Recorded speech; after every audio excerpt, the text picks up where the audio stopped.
the agricultural sector that was one of the few sectors that have resisted the crisis. The value of the agricultural production remained constant, or with very a small margin of decrease, and the employment was steady. I think that our major achievement was, first of all, to use all the European funds for our producers. You have to know that we have absorbed all funds through the rural development program, and I think today, after reviewing our rural development plans, I see that there is a great interest for investment in the primary and secondary sector. We have received over than 600 applications from farmers and new farmers, actually people under 41 years of age. We need all these new kids to enter into the sector and bring, let's say, that their scientific knowledge, because most of them have studied agriculture and animal breeding and all these related disciplines. So we need all these people to enter into the job and bring this new fresh air and new ideas into the agricultural sector. Technology is advancing. There are more productive, more efficient methods of production today, and I'm really optimistic that we will do well. What I hope is that the wine sector will grow significantly in the next few years. Cyprus is producing excellent quality of wine, and I hope that this sector will grow and will be in a position to export some of our good wines.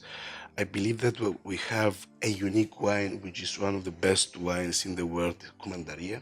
We probably have to work on that product. I'm pretty confident that if we focus our efforts in the Commandaria, let's say, sector, and try to export Commandaria to other markets worldwide, I think that that sector will grow as well. Cyprus is being considered as a place that produces quality products due to the climate and our soil.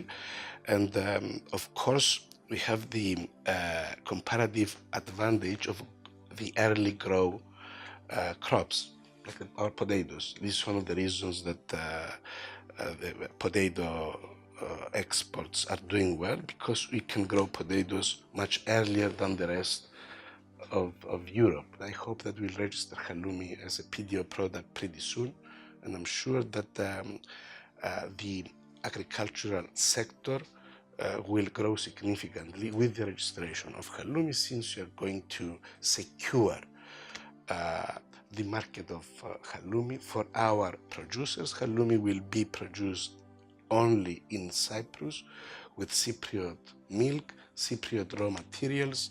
People will be forced to cultivate the land to produce feedstuff. I'm sure that we will support, and this registration will force the creation of many small and medium enterprises, and I'm sure that a new job will be created. Our area here of Southeastern Mediterranean is one of the first areas that already suffers from the consequences of climate change, and we need to be very decisive and very brave to make changes. And we suffer from long periods of drought, high temperatures, lack of water. All these changes are affecting our area now. So we're trying, in cooperation with other neighboring countries, to come up with a common plan and see how we can face these climate changes, how, first of all, we can mitigate these effects. I believe that we will achieve our products. There is great interest for investments in the renewable energy sector. Of course, Cyprus is an isolated place. Our electric grid is isolated from the rest of Europe, and the penetration of massive renewable energy sources is not easy. It has to be done gradually, but there is great interest. We have interest for the implementation of two solar thermal plants of 50 megawatts each. Will increase significantly our penetration, and they will bring us closer to achieving our targets. These two plans will be co-financed by the European Union. As I said before, I'm pretty confident that we will achieve our targets on time. And if these projects of common interest of the European Union, and I'm talking about the power cable connecting Cyprus, Israel, and Greece, is going to be implemented, then Cyprus can become a green island. We can install an unlimited amount of renewable energy sources and generation of electricity through renewable energy sources, because there will be no limitations. The Cypriot economy, it will be very beneficial, in my own opinion. First of all, for the local industry, it will be very beneficial. Burning gas instead of fuel oil, it will significantly reduce the cost of production. Plus, we want to become an exporting country, and this is, let's say, our highest priority today. And I'm pretty confident that we'll have new discoveries and new developments in the near future. The sector of aquaculture is very promising, and I'm sure that will be very prosperous for those that will decide to invest. Pretty soon we will have a new call for investment in the sector of fisheries and aquaculture in general. I believe that there is great interest in the creation of sea parks and sea reefs.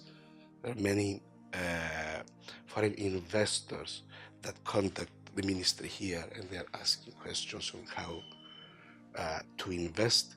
We're working on the framework to allow such kind of investments. We have a big project coming. It's a water project. It's a pipeline that will transfer water from the desalination plant of Vasilikos to Nicosia to satisfy the needs of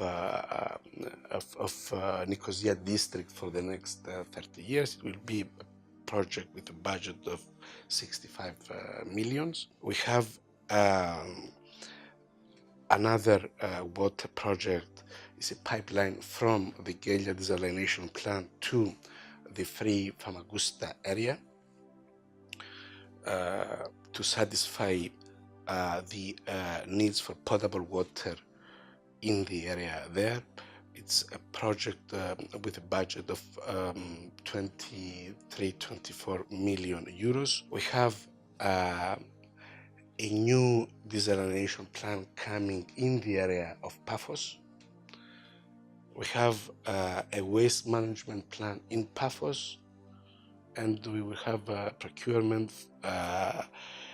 to hire a new operator for the management plant of Koshi. And of course, our one of the priorities of our government is to exploit the government land in Troodos.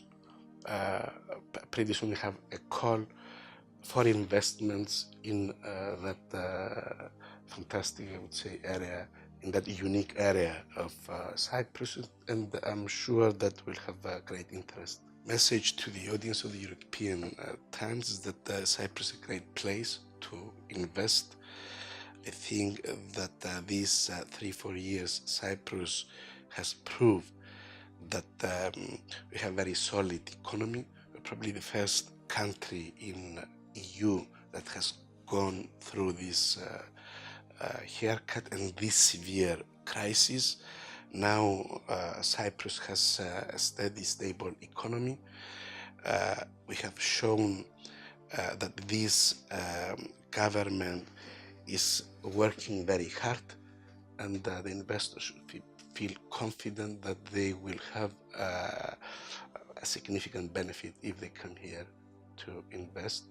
And I invite them to come and feel free to contact us, ministers, other key players here in Cyprus, receive information and invest in Cyprus.